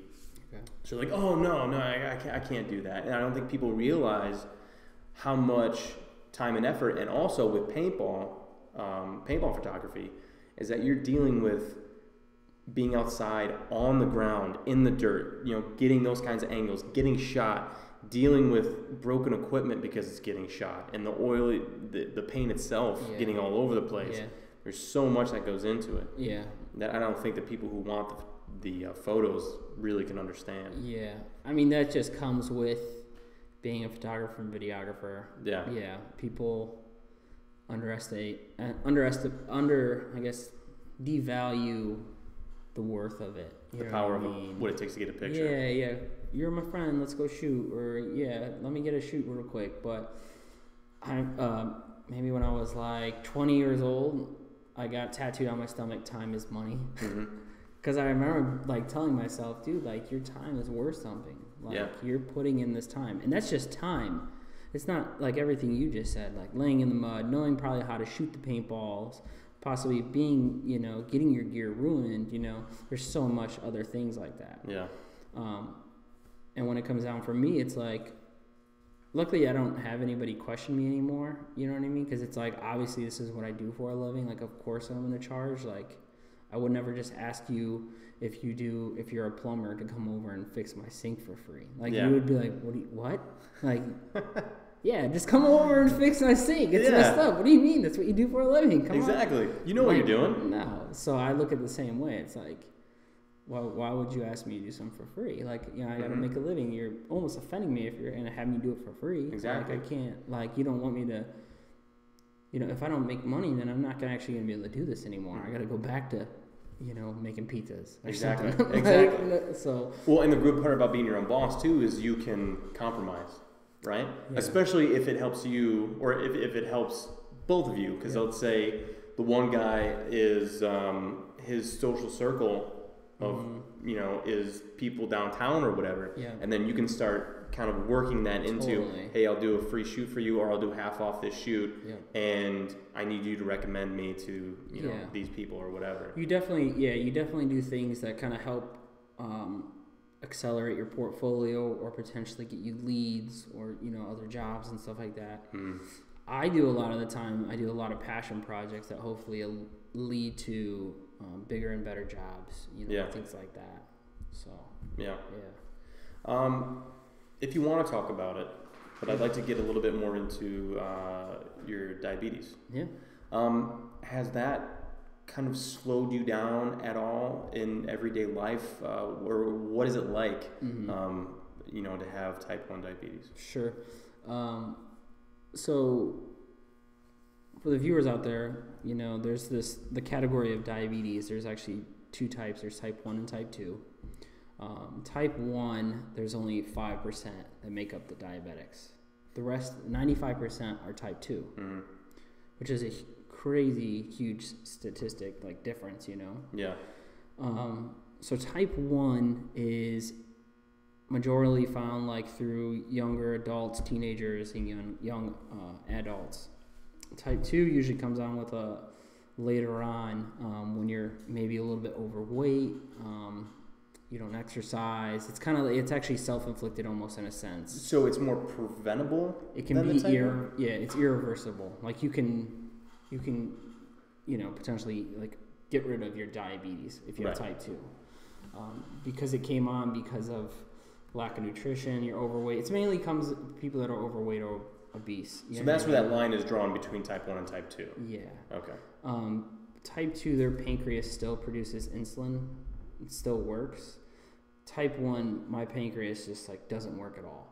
Like I can't get rid of it. You know, whatever I do, I'm gonna have this for the rest of my life, unless I got like some like pancreas transplant or something. That was my next question. Which like I don't even know anything about that. Like I'm sure it'd be so hell of expensive and like dangerous. Like, I've never even met anybody that's had that. So I'm pretty much signed up for life. But it's tough, man. It's a nonstop battle, dude. Yeah. It's like being on a roller coaster. Like you're trying to balance out this blood sugar because if it goes one way or the other, it throws everything off. Like if the blood sugar is too high, like you'll be super tired, you'll be thirsty, you can get cranky. I mean, if it gets too high, basically like every time it gets high or it gets low, it's ruining your body in the long term. Yeah. It's like, oh, you messed up. We're gonna take a check off, you know. And once you got too many checks, like it's gonna really start doing something bad. Yeah. It's gonna start messing up your eyesight, your nerve damage. You're not gonna start to be able to feel your feet no more. Your finger's gonna go. They're gonna have to cut off limbs. Just so many other complications. Starts ruining other organs in your body that cause like other stuff. You can go on to dialysis. So it's really important to try to like balance out that number the best that you can. So that means like eliminating sugar. You know what I mean? Because if you take sugar, what's that do? It like brings it really high, which I'll give you a check mark. You know what I mean? Yep. But also at the same time, if you don't have any sugar or you don't eat for a really long time or you take too much insulin, it goes low. That's a check mark. You know what I mean? So you're always constantly battling those. And it seems like it's the hardest thing. Like I will try to keep track of it and be like so perfect with it, and things will just like fall off no matter what. It's like. So do you have reminders to take your insulin? Yeah. So probably like 4 years ago, I got like an insulin pump. So it looks like a pager. People are like, dude, you got a pager? I'm like, yeah, dude. They're coming back. I'm a trendsetter, dude. Fanny packs are coming back, man. Dude, are they? Yeah. Oh, of course, right? It's like the hipster. That's actually like the hip hop thing to do. Yeah. It's convenient. So before I had the pump, like you would have to like take out like a needle syringe with like a vial of insulin, and based off what you ate, like amount of sugar, you would take amount of insulin to cover that. Right after you ate, or like at the end of the day? Like you would almost probably want to do it if you know you could do it before. Do it before. Yeah. But then you just gotta make sure you eat what you just took. Yeah. You know what I mean? Or else you'd be in trouble. So that's how I used to have to do it. And then also you poke your finger 5 to 6 times a day, like with like a little, like you remember like a little bee sting when they like poke your fingers like when you're a kid. Yeah, I do that like 5, 6, 7 times a day. Squeeze out a little blood, put it on this strip, and then it goes into a meter and tells you what your blood sugar. So it tells you where you're at with your balancing. My wife had to do that when after she had her gestational diabetes. Yeah. She was developing that. Yeah. Yeah. So, that was before, and then once I got this pump, the pump is helped tremendously. I mean, I'm not 100% like saying this thing will like save your, like, you know, it's like night and day, but it will help you a lot. Yeah. So with the pump, like I have on one side of my stomach, I have like this sensor that is constantly checking my blood sugar. And then like see on that, it says 249 right now. Mm-hmm. So before, you would never know what your blood sugar's at. You don't know where you're at. Like, I got to poke my finger to see where I'm at. You know what I mean? So that right off the rip kind of lets you know. It will alert you if it's going low. It will alert you if it's getting too high, so you can take action to keep it balanced. Mm-hmm. And then also I don't have to, like, whip out a needle and, like, shoot up some insulin in front of people. Because, like, this thing has insulin in this tube. Yeah. And all I got to do is just say, like, oh, I just had, like, a bagel, and it was, like, 30 grams of carbs. And then it will do the math for me and give me the insulin. Oh, really? Keep me level. Yeah. And they just came out with another pump that will do everything for you, and it'd be like, it's basically like a pancreas, operates like a pancreas. So if it starts to get high, like say I'm sitting here with you, my blood sugar is starting to it's got higher. Yeah. Because I ate before, so my blood, like I must have not taken enough insulin or something. it would automatically start getting me insulin. It'd be like, oh, Nick's blood sugar is getting high. We're going to give him some insulin. Like, I have to go in here and tell it to give me insulin to bring it back down. You know what I mean? Right now I do. But they have a pump now. We'll do it for you, which is basically what your pancreas does. Right.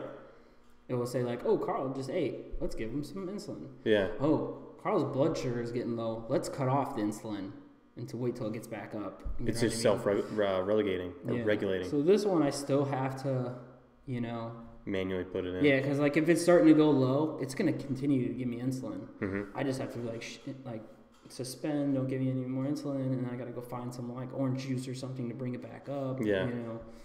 So... Then it obviously alerts you when the insulin's low. And yeah, when it's low and you got to rechange it, or when the battery's there, or when the battery's dying, you just throw a new battery in. Yeah. So this has kind of been like a lifesaver because it really helps you. See, it just gave me alerts like your blood sugar is getting high. So like before you would never know that. We could be sitting here for hours and my blood sugar I would never know was high. Right. You know what I mean? And then that causes like you're just getting check marks and you're like, I didn't know. So how sensitive is the whole system? Like let's say you eat, let's say you eat a bagel, you know what I mean? And, does it kick in right away, the alert, or is it kind of just slowly? Depends on what you have. So like liquids, like if you have orange juice, those or probably soda, quicker. or ice cream, those things because it's like liquid into your bloodstream, like so right quick. in there. Things that are like heavier in carbs, like your pastas, your bagels, your pizzas, that stuff will start to affect you over time. Yeah. You know what I mean? Like it starts to hit you later. So that's what it's probably doing right now. Because I didn't have orange juice. I was like, what did I have? I had some hummus, had some grape leaves. Where'd you get the hummus from? Oh, just from Kroger. I'm gonna change your life right now, dude. Stop going to Kroger to get hummus and go to Sidon. Go to Sidon over on Bancroft. Sidon? Sidon. Sidon. Okay. Go there. Don't go there and get anything and bring it home. First, eat there. Okay. Right? So get their hummus, eat their bread as much as you can, Right. and then eat anything on the menu. And if you like Mediterranean food or just hummus, period, go there. Get it to go or what? I'm going to blow your mind. Sweet, because I love hummus, dude. I love the Mediterranean stuff. Homemade, the old grandma is in the back with the thing on her head and it, not babushka, or what, you know what I mean? Yeah, like the plastic thing on her head. Yeah, but she's just cooking away and everything, and it looks like it's a family run. Yeah. They have a market right next to it. Nice. That's family run by the same people. It's delicious, dude. It's actually right across from where I work, right across the street. Where's it at? It's on. Okay, so where Reynolds and Bancroft meet? Yeah. Yep. So if you're going up Reynolds and you hang a right on the Bancroft, you're just gonna kind of keep going down, and then it's gonna be maybe a quarter of a mile on your right hand side. Oh, okay. Yeah. Awesome. I'll check it out. Dude, it's so good. Yeah, dude. I get it. No, I don't get it all the time, but when I can, I get it. That's your spot. It's so good. That or Yalla Cole's good too, but Sidon ever since we moved into the new place over there across the street, just hands down, way better. Nice. But you're gonna love it, dude. Yeah, I'll check it out, dude. Yeah. But so it can be sensitive. Yeah. Yeah. It's just you're just always trying to balance it, but. So your diet consists of what now? Mainly try to limit, sugar intake as much as you can. I'm a vegetarian, not for diabetic reasons, just for humane. And then, so basically it consists of I have breakfast the same. It's always I eat eggs still. I mean, if I didn't eat eggs, I would basically be considered vegan, but I eat eggs still. And then they have Morningstar veggie sausage, which probably sounds super gross to most people, but it's actually pretty bomb. Tastes exactly like sausage. Yeah. And then usually for lunch, it's either some kind of wrap or it's some kind of mixed vegetables, brown rice kind of thing like that. And then dinner is the same way. It's always a salad with some fake veggie nuggets, chicken nuggets. Yeah. And they're super bomb too. And that's about it. So I try to keep it pretty simple. You know what I mean? So why vegetarian? Was there just a point in time when you were I don't want to do it anymore? Or was it like, did you watch a video, or you just kind of, did you just become enlightened at one point? Yeah, it was kind of an enlightening moment. I mean, I got into strict, like, I call it like bro lifting, where you're just like working on muscle groups or whatever. Mm-hmm. And with like trying to put on size, the bro style, like you got to eat shitload of chicken, lean ground beef, protein. And I was like doing the meal prep thing, so I was going through like 3 to 5 chicken breasts a day. Yeah. And that just started tasting really gross. And I remember just going to the butcher all the time, or not the butcher, like the thing at Kroger or one of these meat houses, you know what I mean? And they bag up that chicken, and it just started looking real gross. And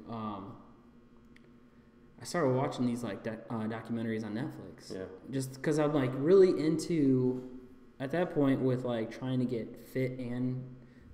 When you're trying to get fit, the healthy eating lifestyle kind of plays part with that. Mm-hmm.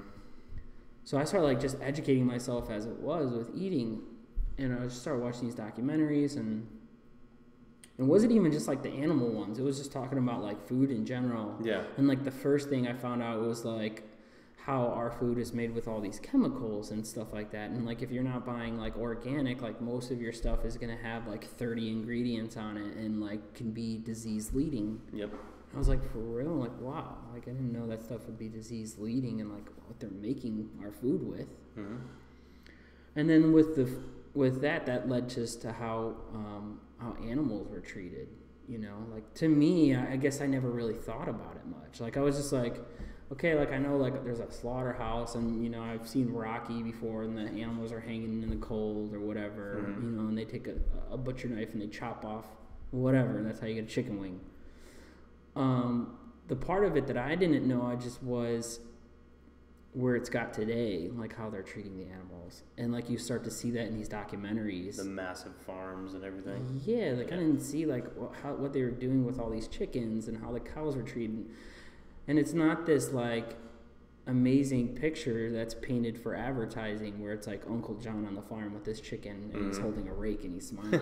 Yeah. Like, that does not exist anymore. Like, people are consuming so many animal products that we were forced kind of to figure out a way to pump these animals out faster and get it done quicker and, you know. Make them bigger. And make them bigger, yeah. So that means, like, you know, using different steroids to make these chickens bigger, you know what I mean, or putting things in their food to, you know, to speed along the process. I don't know. So I just seen all these images and seeing what they were doing, and it took like 3 documentaries, and I have a small chihuahua, and I looked over at him, and I was like, I would never eat my dog, so why am I eating these other animals? Like an animal is an animal, just like a human is a human, and they talked about how animals have feelings and how they get scared, just how humans get scared, how a child gets scared, or how a child, if they hurt themselves, they feel pain and they cry.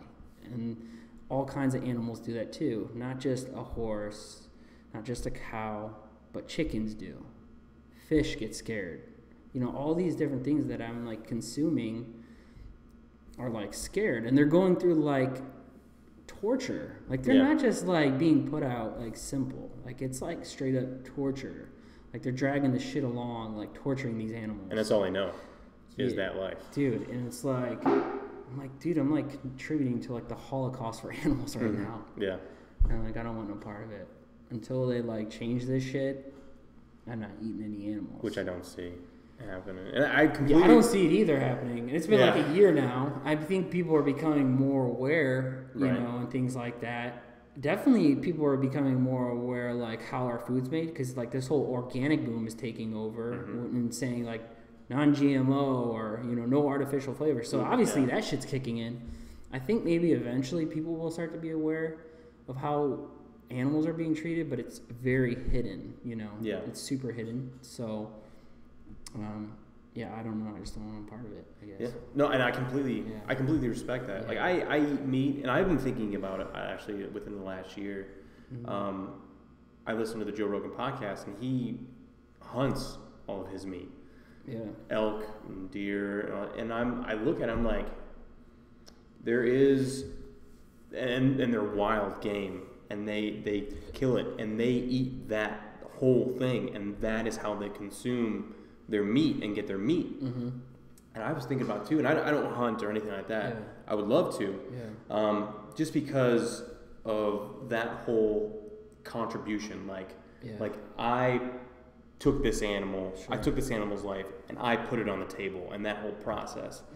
I would much rather do that than just go to the butcher or Lee Williams and pick up a bag full of chicken or whatever and then take it home. Mm-hmm. I try to do Lee Williams because I actually should probably do more research in it, but I don't know if they're completely local or not, or someplace like Michigan or whatever. Yeah. But I try and go there more than I do like a Walmart or a Meijer or anything like that. But yeah, I mean, I completely understand like what you're talking about, and I thought about it, and I was like, I like steak too much. And then I was thinking about it too. I was like, but I don't want a cow steak. I would love to have elk or like deer that I went into the elements for. Yeah. And I didn't just go to the grocery store. Yeah, and you didn't torture the elk. Like, you took it out of its misery. Exactly. It's like you didn't, like, hang him by a hook and let him hang upside down while he's bleeding still conscious. Mm-hmm. He's scared. He's in this factory around all these people covered in masks.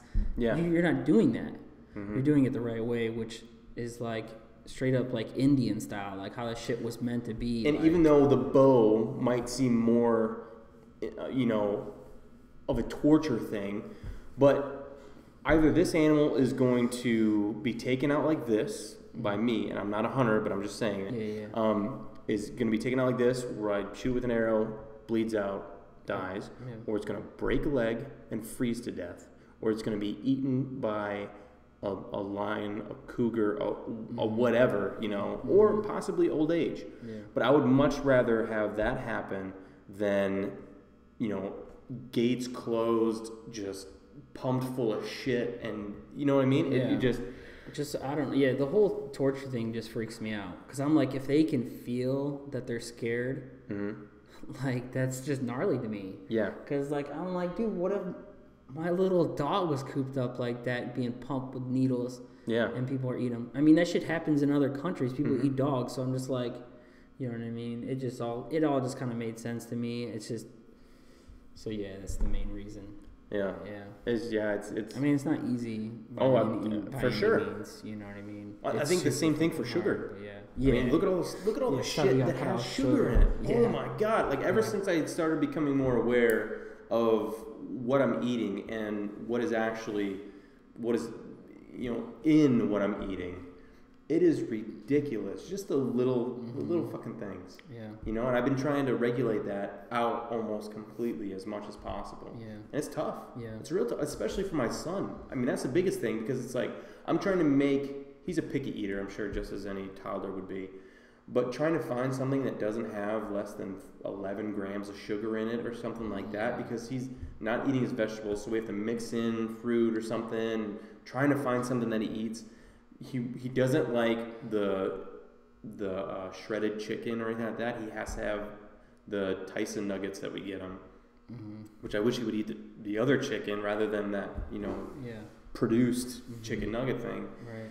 But it's so difficult. And I don't think people understand the level of farming that we're talking about, just for the fact because a lot of people just drive 20 minutes to the grocery store. It's there.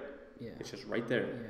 The same thing with sugar. Nobody, people say child abuse is just putting a child in a certain area, but then you see all these kids that are obese, and then the family's obese, and you're like, dude, and look at they have, they're eating candy all day, and they have candy bars, and then you're just feeding them dollar menu stuff. But then if they're poor, they're saying that's all that they can afford, right? And then that's just burgers and fries and just carbs, and it's just terrible. And I think that is one big thing about this whole movement, is just having people be aware of what you're putting into your body, because it's just a simple saying is, you are what you eat. And that didn't really hit until I got out of high school and I was older and everything, and I thought about it. I'm like, because I used to eat like a fucking horse, when I was younger. Just eat anything, and I could stay usually the same weight and everything. I had good metabolism. Now that I'm older, you think about it, it's like your body is looking for fuel. It needs water and it needs fuel.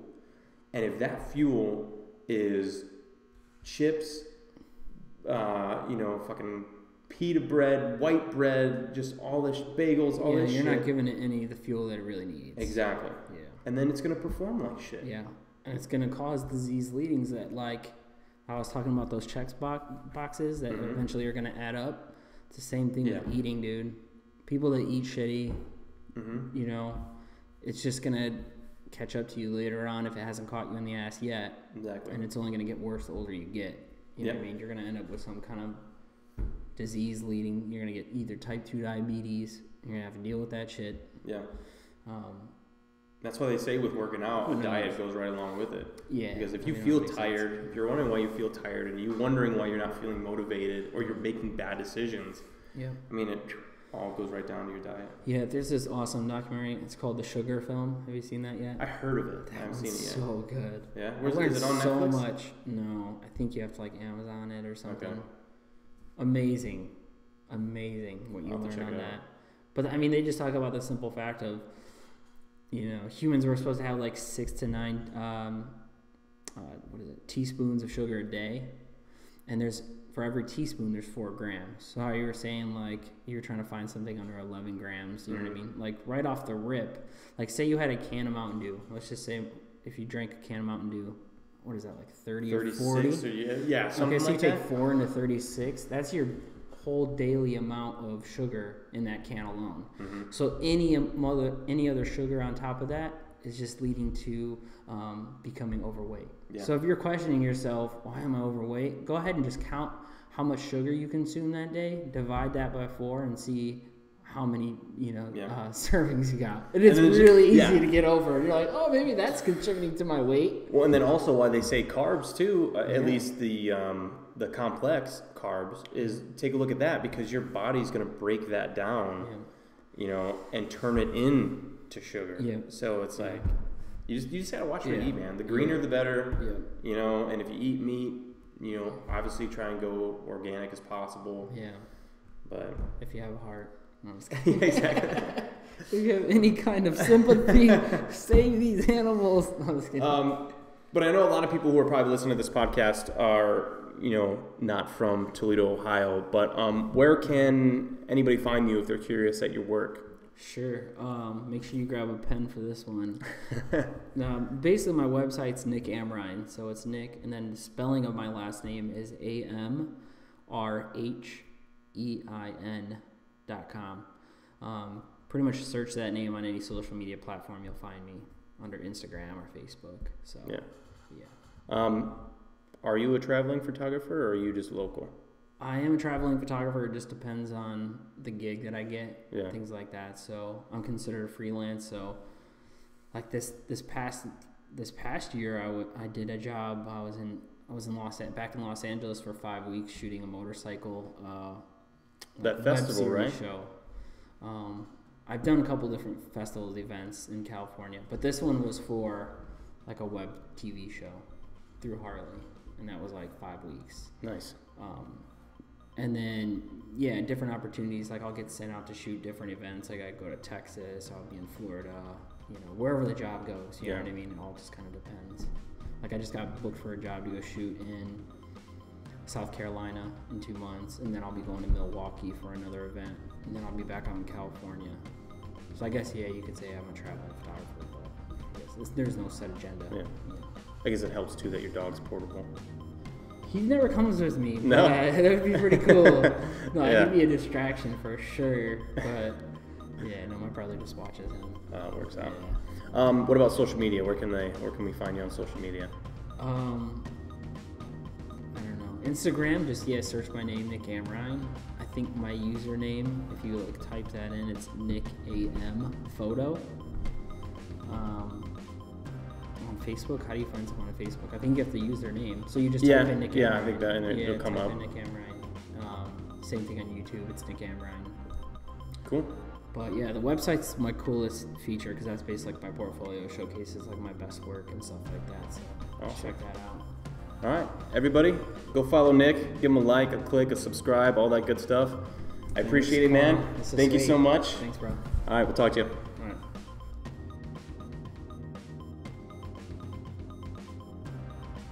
Thank you so much, Nick, for sitting down with me. I thought that was a great time. His studio was awesome. That's where we recorded that podcast, was in his studio. He actually rents it out now, but it's awesome. I mean, he's made a name for himself in the industry in Toledo, and obviously in other places since he's traveling. But make sure you head to his website and Amrhein.com and check out his portfolio, check out his work. I'm gonna try and slowly work him into the paintball side of things, and but I mean, it's really cool. I love all stories. I especially love success stories, especially local success stories, and he's definitely one of them. And my hat's off to him. I think he's done a great job, and he works his ass off, and it shows definitely. So thank you to Nick. Also, a quick thank you to our sponsors, Dr. Paintball. Like I said, they have that trade-in program where if you go to their website, drpaintball.com, and up top on the menu bar up there, they have the Trade in Your Gear tab. Click that, and then you'll be able to get the actual paper where you can fill it out, and where you can discuss all the details in the Trade in Your Gear program. So make sure you check them out, drpaintball.com. Also, play on the promo code. You'll get a free gift with any order. Also brought to you by Carbon Paintball. With the promo code capital TPOP, you will get 10% off your checkout with any of the CC line, the SC line, the backpacks, soon the gloves, anything and everything that is on the Carbon Paintball site. You will get 10% off with capital TPOP. And last but not least, Planet Eclipse, the LV1 series that I shoot. Like I said, check them out if you're on the fence about what marker to go with or what avenue you want to go. I definitely would steer you down the Planet Eclipse. Just because they're the most popular one, everybody likes to hate on them. But I mean, it's a great company, man. They make a great product. They're number one out there for a reason, and that is the reason. They're just damn good. They make great stuff, and greatness doesn't lie. I think that's a saying. But they're awesome, man. They're great stuff. So check them out, planeteclipse.com. And again, everybody, thank you so much for listening. If you have any comments or anything like that, go ahead and message me over at Carl_Markowski on Instagram or Carl Microwave Markowski on Facebook, and I will get back as soon as I can. I appreciate all the listeners out there, 100%. Thank you so much for tuning in each and every time. I'm trying to put these out as much as possible. I have some scheduling to do because I need to get some more guests on here. But thank you again, everybody, for listening, and we will see you again here soon on the Playing On Podcast. Later.